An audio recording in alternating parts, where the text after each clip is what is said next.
Alors bonjour à tous et à toutes. Donc aujourd'hui, on va faire une vidéo sur la présentation du sujet zéro d'examen. Donc juste pour vous présenter ce que j'attends un petit peu. Alors, première partie, ça va être des questions de cours ou des questions de calculatoire. Donc première question, donc question de cours, à quelles conditions une chaîne de Markov admet un régime stationnaire. Deuxième, c'est de retrouver la probabilité, de recalculer pardon, l'espérance d'une loi géométrique. Alors attention, il y en a plusieurs des géométriques. Il y a la géométrique, la mienne s'était modifiée. Voilà, ça c'est peut-être une autre parce que le cas il est dans 1, 2, 3, 4 et prend pas la valeur zéro. Mais bon, c'est la même technique calculatoire, hein. Et puis troisièmement, c'est entre les deux, c'est entre cours et calcul. C'est-à-dire, donc, je vous donne processus de Poisson avec une certaine intensité. Et puis, il faut calculer ça, d'accord? Alors, je vous ai pas donné d'explication plus que ça.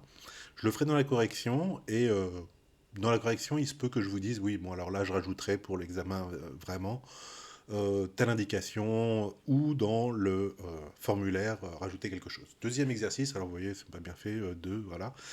Euh, un exercice sur les chaînes de Markov, donc là c'est à discret, mais ça pourrait être continu, mais bon là c'est discret quoi. Je vous laisse le faire, mais il n'y a pas grand chose, hein. Il faut donner un graphe associé, donc voilà, à la chaîne. Est-ce qu'elle est toujours irréductible? Sinon, donner là où les conditions afin qu'elle soit irréductible.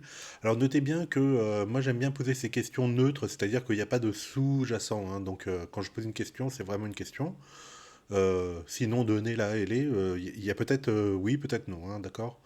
Et c'est pareil quand il y en a d'autres, je sais pas trop où, mais bon bref. Voilà.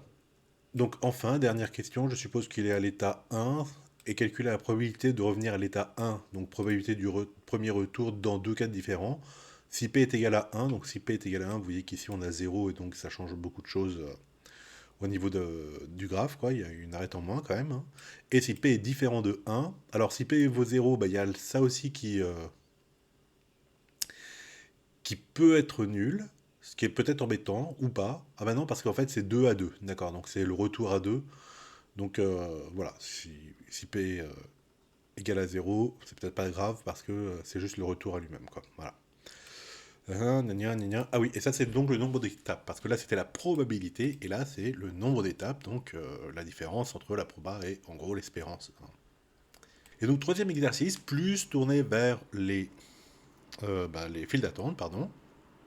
Donc avec un salon de coiffure ici, où il y a donc deux coiffeurs ayant chacun un poste de travail. Alors il faut comprendre qu'il y a le coiffeur et la chaise pour le client. Et donc on vous dit en plus qu'il y a un fauteuil pour un éventuel client en attente. Voilà, il est un salon de 5 personnes par heure, ok.